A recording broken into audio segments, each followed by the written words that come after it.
Okay, we're live. Is your trick to pause it here, or do you have a trick for making it quiet? My trick is to hit pause. Here? Yeah, here. Oh, That way we can get the double audio. oh, I have a different trick. Oh, Okay. good, yeah. I think there's a few tricks to that trade. Yeah, Good. okay. Now where'd my picture Councilor go? Gwynn, can you hear us? I think if you minimize here, you'll see it. I hear you loud and clear. There we are. Yes. Okay, Okay, I would like to call to order this meeting of the Board and Commissions Appointments Committee for Monday, March 3rd, 2025. We are here in the City Manager's Conference Room. I'm Julie Hoy. Vanessa Nordeck. Jane Matthews. Deanna Gwen. Okay, and we have the distinguished Diana Atchison present, and Gretchen Bennett, Linda Rose, and Linda Nishioka also. So we're going to review and fill vacancies on the following board and committees. The Hospital Facility Authority Board. I can speak to that. For those of you who aren't familiar with the Hospital Facility Authority, it is its own little governmental body that was created by the city of Salem.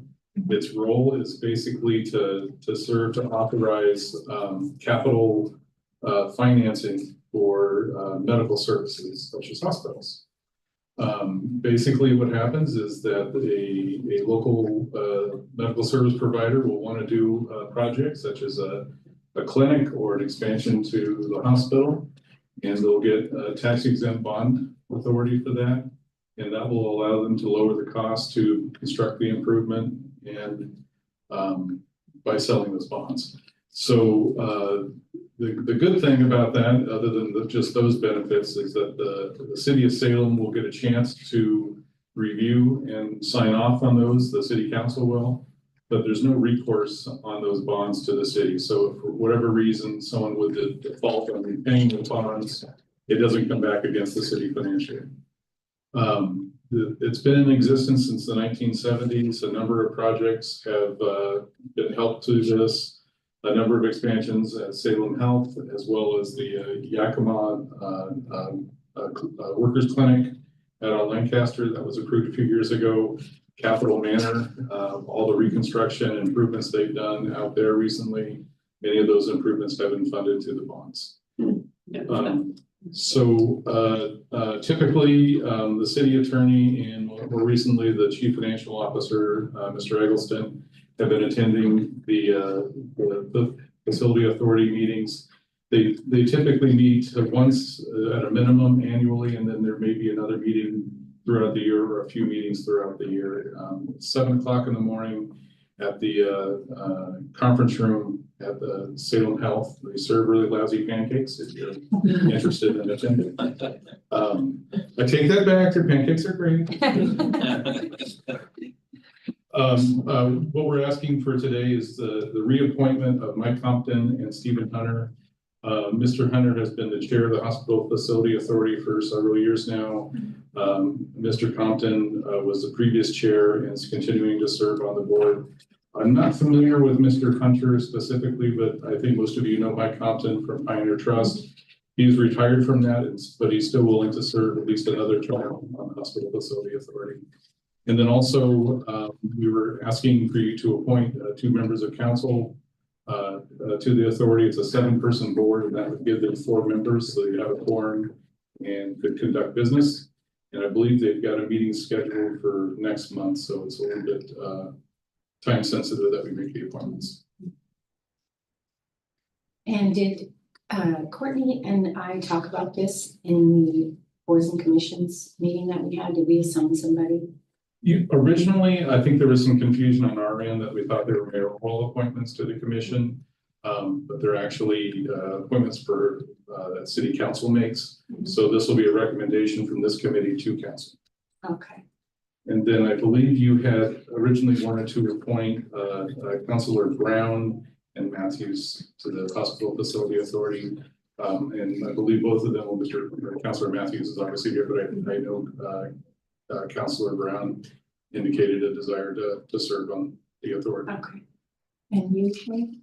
Yeah, I would definitely be interested. I have a history with the hospital, so I would be proud to serve on the board. Did And- anyone else express an interest? Not to me, but I don't know if you had spoken, Mayor, if you had spoken to anyone prior to. I had not, you know, I thought I was volunteering myself for the job. So I can better understand what it does, you know, even for a term. And, yeah, so I don't know if you need 2 counselors and myself, or if you would rather, or if it's just 2 counselors and I don't need to be there. There's no minimum number of counselors that can be appointed.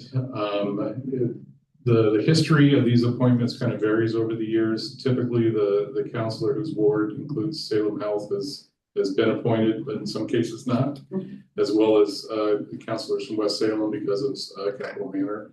But frankly, these facilities can appear anywhere in the city. Okay. Are there meetings open to the public? They are. So you could always attend if Right. you wanted to. Right. Yeah. I think I'm in favor of the recommendations for that board. We just Counselor need a motion Matthews, on that. and I would like to make a motion that we, it's not appointed, it's Recommend. I move that we reappoint Mike Compton and Steve Hunter and appoint counselors Irvin Brown and Shane Matthews to the HFA. I will second. And that's my typo there. It's a recommendation to council. Okay. Thank you, sir. And all in favor, discussion, any further discussion? Okay, and all in favor? Aye. Aye. Aye. Okay, motion passes. Thank you. Moving on to the Salem Budget Committee, position in Ward 5. Is anyone prepared to speak to that? Well, I would be considering one of the 2 candidates has identified me as one of our 3 references. Mel Fuller would be, in my opinion, an outstanding member of Budget Committee. He has told me that she's observed the meetings remotely. She is currently self-employed, but which means she has the kind of flexible schedule which allows her to attend the weeknight meetings, which, as you know, can sometimes go past the 9 o'clock hour. But her experiences before then at Marion Pope Food Share, working with organizations and neighborhood associations all over the city, I think makes her not only, I think that kind of sets her apart, frankly. So she is familiar, of course, with her own ward. And she served on advisory commissions for Center 50 Plus and the library and so on. So, yeah, she has expressed a strong interest in this. By way of background, she had submitted her application last year, but we were not able to fill the position last year because then, Member Brown wanted to stay on in his role until he could become Counselor Brown. So I know that she is still interested. I think Mr. Mentram would make a nice choice as well. I think we win either way, but I know Mel very well. And I know she has a real passion and interest in working with the city and helping with, she's done a lot of work with low-income populations because Meals on Wheels program is all about delivering food to seniors who are in need of support and assistance. So, yeah. Did you, when you said her name, was it a different last name than her application? She, I think she's gone by Mel Whistler, but I mean, I know her as Mel Fuller, but it is one and the same person, we confirmed. And I created, for Linda, I created an undue amount of confusion that way. And so I've always known her as Mel Fuller, but yeah, her email says Mel Whistler. Thank you. It is the same person, we are confirmed. Perfect. Counselor Matthews, did you have any questions or thoughts or? Nothing yet. I'll defer off to Councilor Wood. Deanna, Counselor Gwynn? No, I just want to make sure that we are making objective decisions, not based on friendships or people that we know. I just want to make sure that we are bringing forth the names of the folks that are the most qualified for the position. That's my only concern. I hear you. She's definitely a friend, which is why I wanted to speak first, to be clear on that. But I also feel her resume has some good things in it that would make her a good fit. But yes, I did want to be transparent. Thank you, Deanna. I appreciate you saying that. Mhm. And I would like to acknowledge the enthusiasm and participation level of Bayer Mentrum and his wife both are very generous with their time. And I just wanted to make that public statement. So we want people who want to serve, that's for sure. Do you know how engaged, I'm not familiar with either candidate personally, so, so do we know like how engaged they've been in the budget process in the past, or they know current members that are on the budget committee? Do they know, have they been following the current circumstances, or are they gonna kind of be stepping into something new for them? Does anybody know?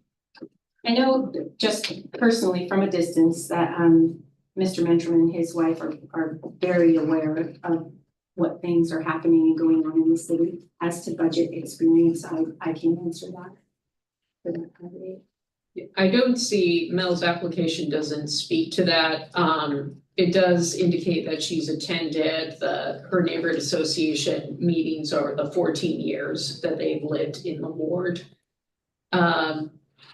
And so, no, I mean, she doesn't give a lot of information in that, you know, again, because I happen to know her, I know she is following it. Because she asks me questions, Yeah. but that's because she just happens to know me, Right. right? Yeah. Well, and I would just say we had professionals who are professional financial people throughout the city who didn't fully understand city budgeting. So I don't know how we could expect any of our citizens to walk in and have a real grasp on what we're dealing with.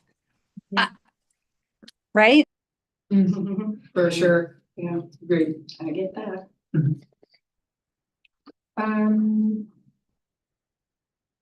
Anything further?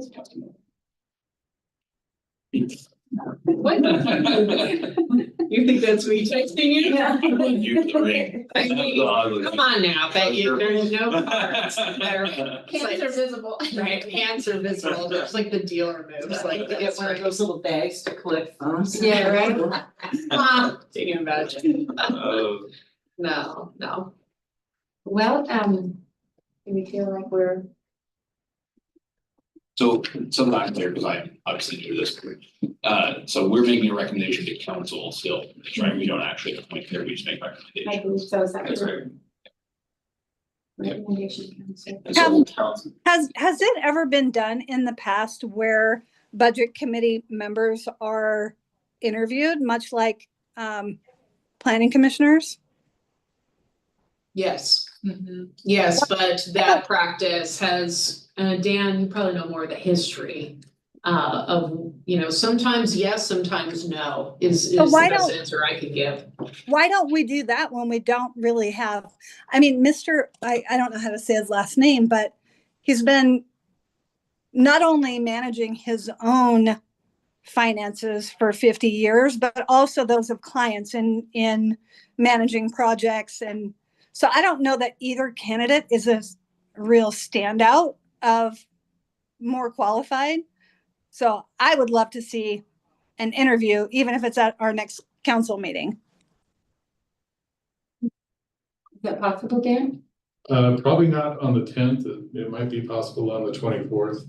And I'm not sure what the budget committee meetings are. I think not till April, I believe, so there'd be time Yeah. to do that, assuming the candidates are available on the 24th. I can only speak for myself, but I kind of like that idea. Only I know that's more time. I know that's a lot more to ask from both of these participants, but it's really hard to know off the 7-questionnaire that are, you know, not super in detail about their experience or really anything else. And so I mean, with some relative nature here. So I like that idea personally, but I also understand that that's a lot more time for council. It's a lot more time for the candidates themselves. Maybe that's not necessary. I don't know, but How would that process be for timing for the budget committee? Is that bad timing or? Well, obviously, the budget is a very complex topic, especially this particular budget, so getting them appointed sooner rather than later would be helpful to get them up to speed. That said, you know, with assuming the February 24th date would work for interviews of the two candidates, it would be scheduled at 5 or 5:30 beforehand. Council would conduct the interviews and then go to appoint later on during the council meeting. So you want to make sure the counselors are also available at 5:30 to do it. In addition, making sure both candidates are available. But it's possible, and if if this committee would feel more comfortable interviewing them, I am supportive of that. That won't bother me one bit. Yeah, I'm just so surprised how equally qualified they seem to be in their own rights, right? Both have owners of businesses, so I assume they've had to kind of do their own business finances. They're both active in their neighborhood associations. They both have experience within our community. Right. Like both of them seem equally as qualified. So I from these two things, it's really hard to make that final decision on a recommendation for me. Counselor Gwynn, Yeah, I move that we set up interviews for both of the candidates. Second. we have a motion, a movement, a motion, and a second. And all in favor? Aye. Aye. Aye. All right. I think that's it. Thank you. The city meeting I've ever been to. Is that the end? Yeah, that's it. Right on. Well, thank you, Nice to Deanna. be with you. We are adjourned.